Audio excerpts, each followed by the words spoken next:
Welcome to the Money Tree Real Estate Investor Podcast, where we learn from real estate professionals across the industry. They will share about how they got into real estate, the big wins they have celebrated, the mistakes they have made along the way, and the advice they have for anyone following in their footsteps. Money really does grow on trees. Hey everybody, it's William Holland here for another episode of the Money Tree Real Estate Investor Podcast. I've got a special guest here today. His name is Kelly Hanson. He is an author of a couple of different books, but he recently wrote another one, and I'll go ahead and let you introduce yourself. Hey there. Yeah, that's Kelly Hanson. I'm up here in North Idaho, beautiful Coeur d'Alene, Idaho. Lived up here for about 35 years.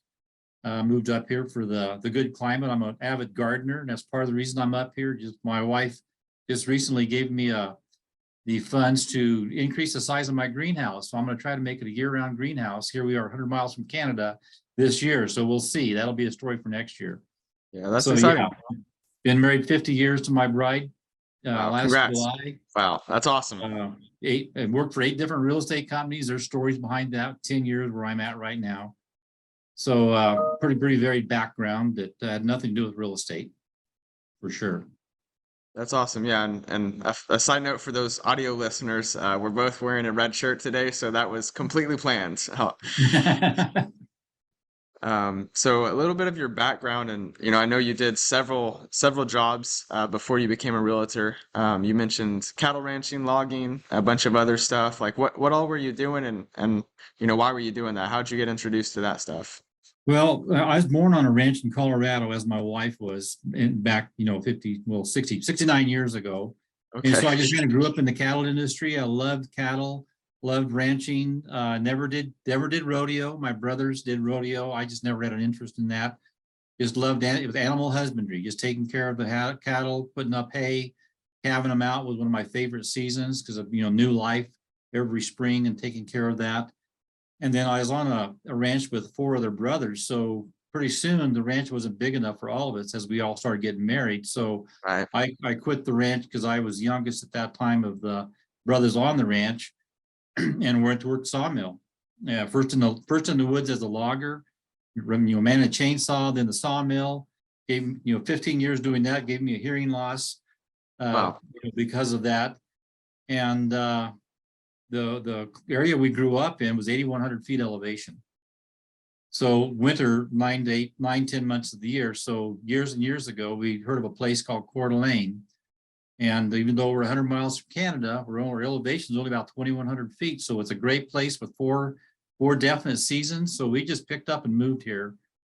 And there wasn't any kind of jobs that related to my background. So I just saw an advertisement to get into real estate. And I thought, well, I can do anything.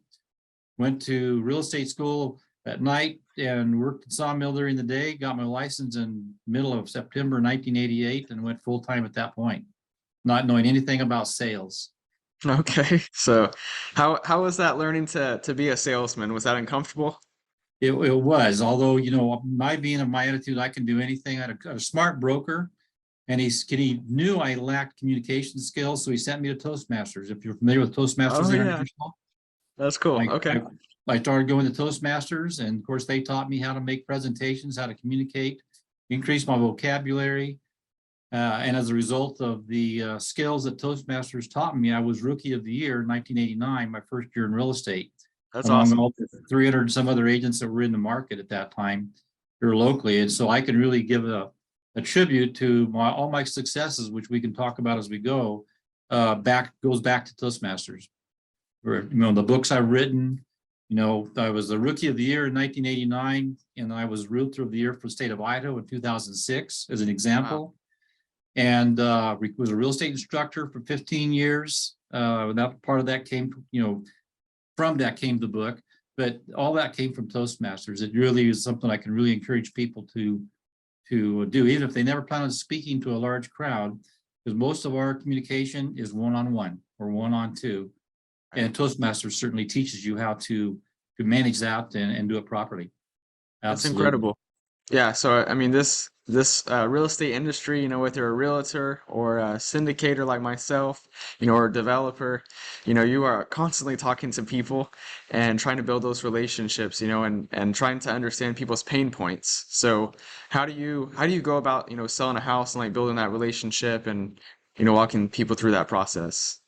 Well, early on in my career, I was really terrible at listing houses. I could not do it. So, but I was really good working with buyers. So I went to a national convention in California. I think it was in '93, and they talked about this thing called buyer representation. I'd never heard of it. It wasn't being practiced up here in North Idaho. I came back, talked to my broker about it, and he said, let's do it. And so I became a buyer specialist.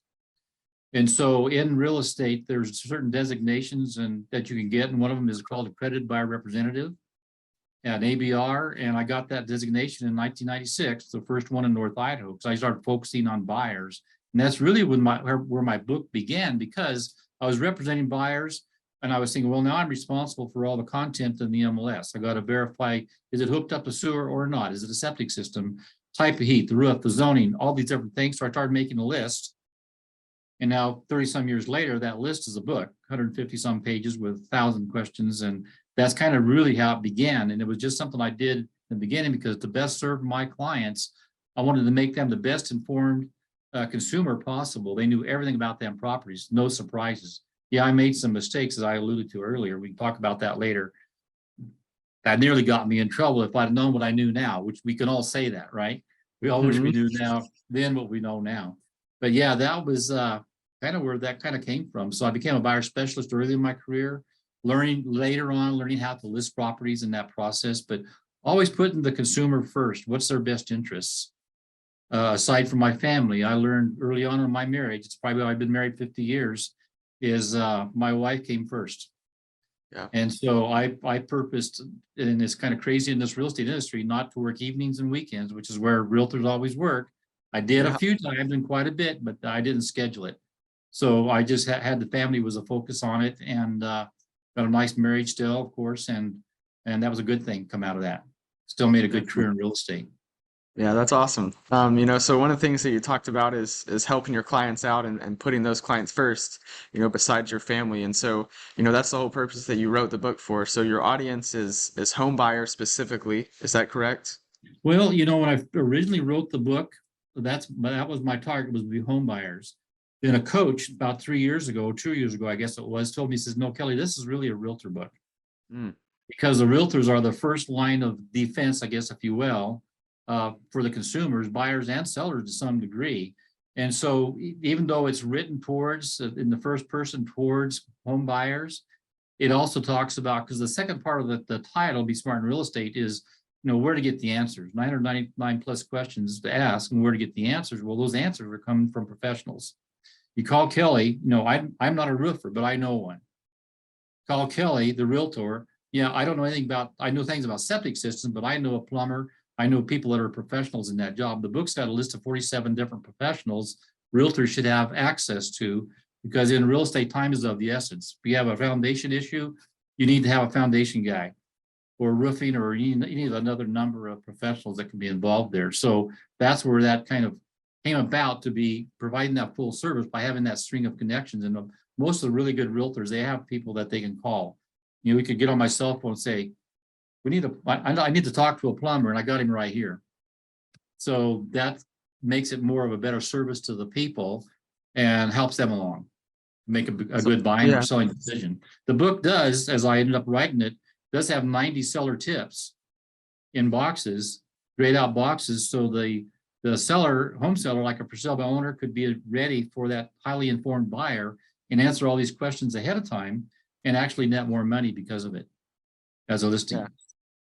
That's awesome. So I would say that the process, for purchase is usually similar, on residential homes and commercial homes, but there's gonna always be issues that come up during that purchase period. And I think that's really cool. I can definitely sense, you do care about your clients, and that's why you wrote this book, in order to just give those guidelines and help them out, and be a resource. I think that's awesome.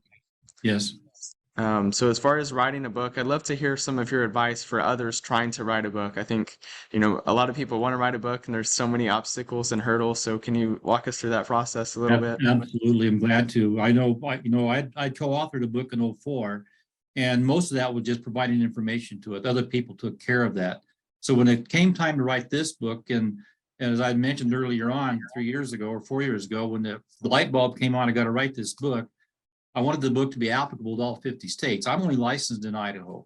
So I only know Idaho law, Idaho things, regional. I've never been on a hurricane, a tornado, fracking, any of those kind of things. I've seen a rattlesnake once.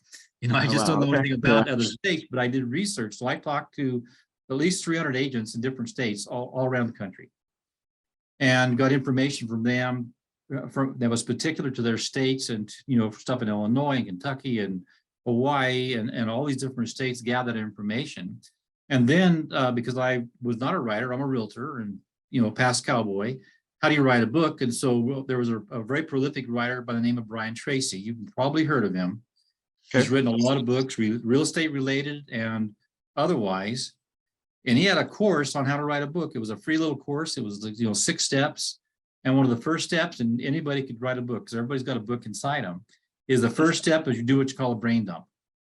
So you get in front of your computer, you got your Word or your program open, and you start typing. You pick a topic like Kelly, say, let's talk about property lines. So I start typing about property lines and I just dump it off my brain. I don't worry about editing, grammar, spelling, any of it. I just dump it off my brain until it's exhausted there, go back and edit it and correct it later. Awesome. And that was a really good set of advice. So I could just take any given topic, and in the book, there's dozens and dozens of topics, and I could just start typing and just not worry about any of those things. And that was a really good advice from Brian Tracy. So I give him credit for giving me that little bit of advice. And then the next thing after, of course, I started writing the book is you can hire a publisher. I chose not to, but what a publisher will do is they'll hire an editor, book cover design, all these kind of accessory things. I decided I wanted to be in complete control of that process. So I hired my own editor. That actually was a client of mine, and she was an editor, but she wasn't my own one. She kind of did the organizational portion of it. So I hired another editor, and she turned out, she's in England, and she kind of put the book together. And then the editor recommended I get a formatter, which actually organizes the book and puts the page numbers and organizes everything. That was the best $600 I ever spent, was hiring that formatter. I went through 2 different book design cover people. The first one did my idea, and I had that tested, and everybody hated it. Okay. So, yeah, through a kind of a contest, I submitted it, and they really, really hated that cover. And so I hired another guy, a young man in Pennsylvania. He actually designed the cover that I have currently. And so hiring professionals to do all that was one of the best things I did, because it come up with a really good product, really well put together, organized, and it took a process, and got a few $1,000s invested into that. But if you want a good product and you want something to look really good and be there, that's what I'd recommend, is hire professionals. Absolutely.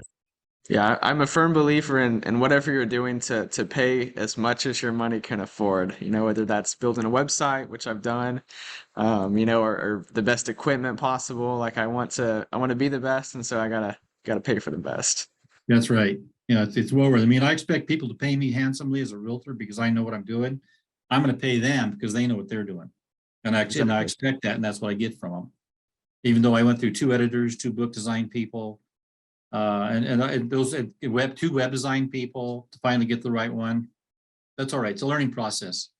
It is, yes, sir. So, if you could take a guess, how many homes do you think that you've helped buyers purchase in your career? Oh gosh. Well, I have this list, and I don't know how many's on this list I showed you earlier. This is just got 2 pages. This is just since 2000. I know there's probably 300 or 400 on each of these pages, and then there was quite a few, the last century. I can say that I sold probably upwards of around 1,000 properties that I listed or helped buyers buy over the years. Probably between 25 and 50 a year, depending on which year. Some years were bigger and better than others. Recent years, I've kind of slowed down because I've been focusing on the book. Right. But I'm still full-time in real estate. I'm in my office every day, prospecting and serving and working on listings and working with buyers and learning how to promote the book. And that's where it got me to be invited or, talk to people like yourself. Because I think that's one way to promote it is through podcasting, which I'm going to start doing myself at some point. I got all these lighting right here you can't see. Okay. Got the green screen. Got a microphone over here. I don't know how to use it yet, but Hey, that's I, okay. it's It's a all in start. the plan to make it happen. Because I want to be able to teach the book, because the books is where to get the answer, but it doesn't teach you what the answers need to be. Right. So the book, even though I wrote it for the consumer, I think the best choice a consumer can make when they decide to buy or sell a home is call a professional realtor. And so on the end of every chapter, it says where to get the answers, their local realtor or Kelly to get, so I can refer them a good one like yourself in Texas, send them to that, and then that realtor can get them the answers. We know the professionals like we talked about earlier. Definitely, yes, sir. Passive investors in real estate are able to receive a check every month. Some people call that mailbox money. We say money really does grow on trees. Visit the website at biggerpictureholdings.com, where we have a ton of free resources to help you learn more about planting your very own money tree. So I know you've helped a lot of people purchase a home. I got to buy my first home last year, and it is truly life-changing. And I know you have your own home. I know you've had it a long time, obviously. But I know that you haven't invested a whole lot in real estate. Can you walk me through that and Yep. and tell me your thoughts on that? Well, it was one of the biggest mistakes I made, as we had talked earlier before the show. When I got into real estate 34 years ago, I don't know, I don't know how old I was, 26, 30, maybe. My broker told me that my best investment is to, pay off the house I'm in, which we did just before COVID hit. And, Awesome. March of 2020, we paid that baby off. That's cool. And as a result of that, I helped dozens and dozens of people make a lot of money in real estate. There, one guy, I know I sold him 30, 40 homes in any given year. He was making $500,000, $1 million in equity gain. And I thought I was doing my job, serving the clients, doing what their best interest was, but it was a mistake. If I could back up 34 years and go back, I would be buying all those homes for me. Yeah. Things would be a lot different today, Uh-huh. because you buy those homes. There's that book called Rich Dad, Poor Dad. Everybody's probably heard of it. Hopefully they've all read it. One of the advices in there is you buy real estate and you keep it. And so my advice has been the last few years with people buying homes, say, well, we're going to buy a house, we're going to sell this one and buy a bigger one. I said, no, I'd encourage you to buy this house, keep it, and then buy the next one. Use that equity to buy the next house and keep them. So when your children are going to college or when you're getting ready to retire, these homes have been paid for. Something I should have done. I'm glad that you got involved in it, even at a late stage in your career. But I new realtors, that's what they should be doing, is decide they're going to, be in business for 30 years and buy 100 doors, as these investors call it, and just have all that. And then their job would be to maintain those properties or just live off of them at that point. That was my biggest mistake. Absolutely. Is wrong Yes, thinking. sir. I didn't have a business background because I had all these other careers that I had before real estate that didn't prepare me to know that. But here Yes, I sir. am, my book. It's worth it. It's a dandy. Yes, sir. Yeah. Well, you've got a good story, and I think there's something to be said. Like like this life isn't all about making a lot of money for ourselves. I mean, you helped a lot of people out. Like you helped them find their dream home and have a place where they could spend time with their family. And there's so much value in that. So I want Yeah. to encourage you on that. Yes, absolutely. Yes, sir. So you mentioned the biggest mistake that you've ever made is not buying a lot of real estate for yourself. Obviously, I'm focusing on purchasing multifamily apartment complexes, large scale, 150, 200 units. Right. That's kind of what we're focused on. But it's never too late to start. That's right. Well, even in this, you call it inflationary or whatever you want, the pricing that we are. There's a young man in my office here. I won't use his name because I don't have permission, but he got into the investing young, and he talked about, even though prices are crazy high, even in our market, that you buy them anyway. You buy them and keep them, and inflation in the end is going to take care of you for that. Not get overextended where you can't make them maintain themselves. Even maybe they're a little negative on their return. But he gave this mathematical speech, I guess, on how the process works. So it doesn't matter what the market's doing. If you're in it for the long term, it's a good time to invest. And I tell that to buyers, even today or even last year when prices were crazy and it'd be 10, 15 offers on any given property and it's selling for 20, 30, 40, $50,000 over the list price. It's still a good time to buy if you're going to keep the house. And if you're going to keep the house, it doesn't matter what the market's going to be next year. I know in our market here in the Coeur d'Alene, not scientifically, but I'm looking at my own listings. They're probably down 20% than they were a year ago, values. So is it a bad time to buy? No, it's still a good time to buy because you're not going to be selling it next year. If you're going to sell it Right. next year, rent, because that's Yeah. a different scenario. If you're going to buy a home, you're going to raise a family in it, it's a good time to buy regardless of what the market's doing, because you're going to keep that house and you're going to enjoy the benefits and you can afford it. So that's part of the process right there. So I'm glad to see you're investing. Yes, sir, Yeah. definitely. I had a conversation yesterday actually with a guy. He lives in California. He was a podcast guest, and he's buying manufactured homes, mobile home parks. And his investment strategy, and he's partnered with the investors. And I think it's honestly like the perfect alignment with investors and people raising money. But they are investing for a 50 to 100-year hold. Yes, And that's how you create true generational wealth that's is right. like you said, you hold properties long term. Yep. And I remember, gosh, 30 years ago, I took a lot of education classes. It's continuing ed. I've taken thousands of hours of it, literally, of CE over the years. And every class is just because I was education focused. I wanted to know, and I wanted to know so I could represent my clients better, whether they be sellers or buyers. And one of the things they talked about 30 years ago is to buy mobile home parks because they're a cash cow to some degree. They take care of themselves. And like here locally, and it's like these homes are now getting old, and they're so old they can't be moved.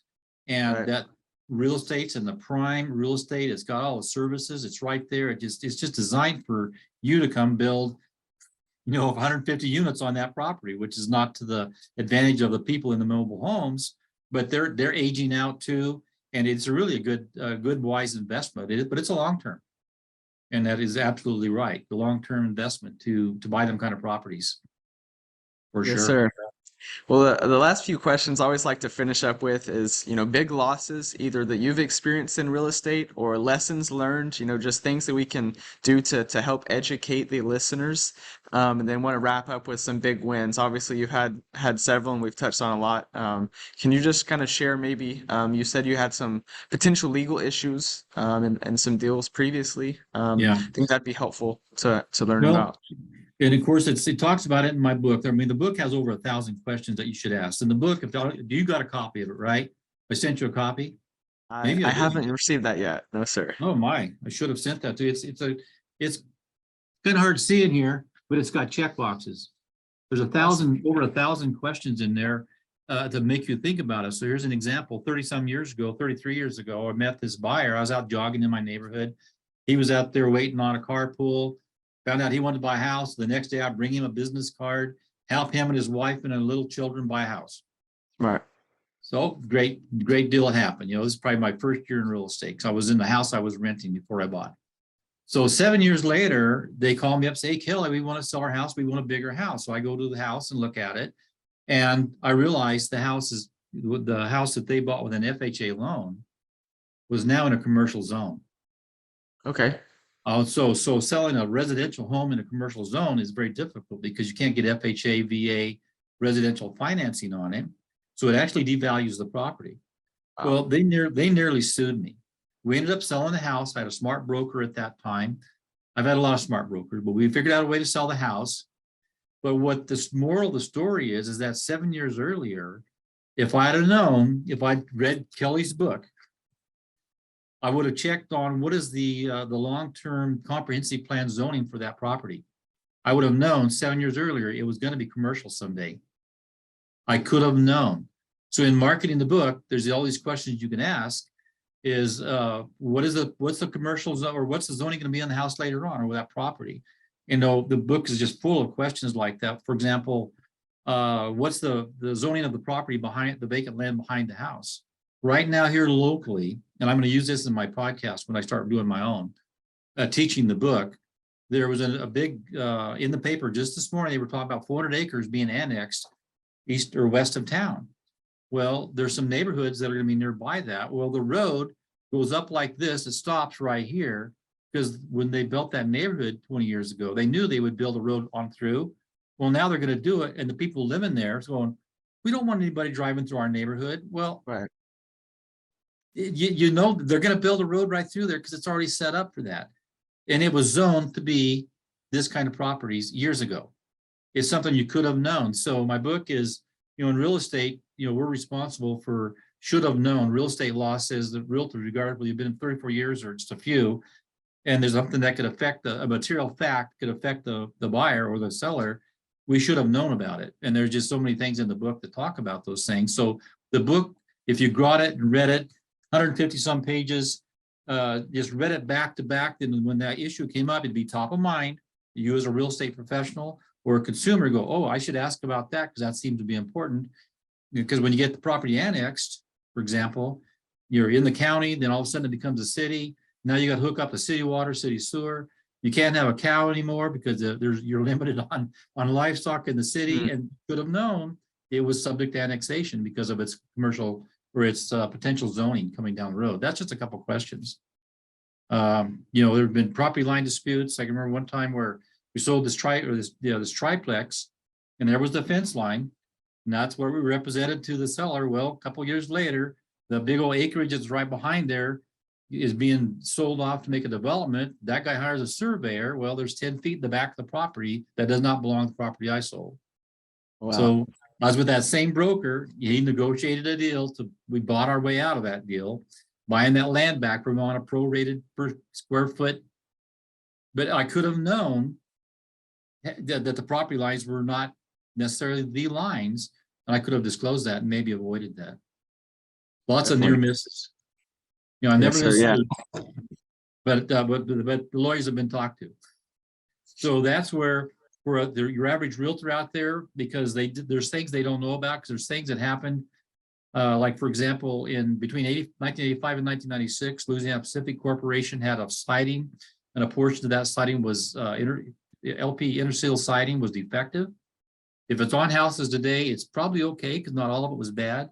But it was still tagged as a defective product, and you should have known about it when you sold that property. And it's something that it's in the book that you could have known if you'd read the book. And they just don't teach this kind of stuff to the agents. They learn it by School of Hard Knocks, unfortunately.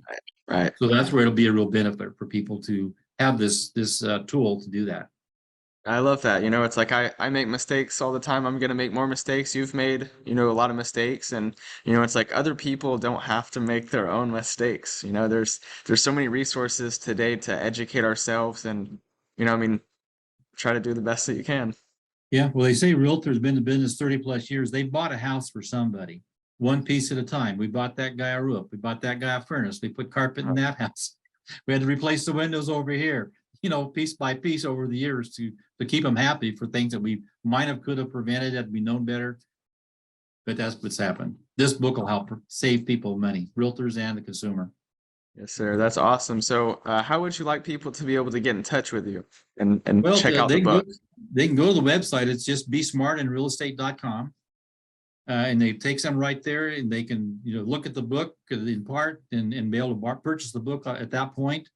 And of course, it's got my phone number on there. They can always call me also. Do you want that phone number now? Sure, yeah. Yeah, it's 208-964-1190. And if I'm available of an evening or weekend, I'll take the call. If I'm not, I won't. Yes, sir. Well, yeah. So I've enjoyed doing it. I love sharing that information, and any agents new in the business, if they got the book and used it, they would look smarter than the experienced agents by being able to talk about these things with a little bit of knowledge and understanding of it. And the consumers, they want to be protected. Yeah, they're all saying, oh, it's buyer beware. Well, that's true. So buyers might not read the book, but they need us professional realtors to interpret that information and how to impact them, to recognize it. Because there's like 7 or 8 different kinds of septic systems and sewer systems. Realtors don't know this. They just aren't taught that until it happens to them. And that's a kind of a scary way for them to learn it. Yes, sir. Well, I really appreciate having you on today, Kelly. It was quite fun. Absolutely. Thanks so much. And send people my way, and I'll look forward to seeing the podcast when you got all ready to go. Yes, sir. Thank you. All right. Thank you. Like and subscribe below. A new episode will air every Tuesday at 7 a.m. Are you looking for more content? Visit our website, biggerpictureholdings.com. And remember, money really does grow on trees.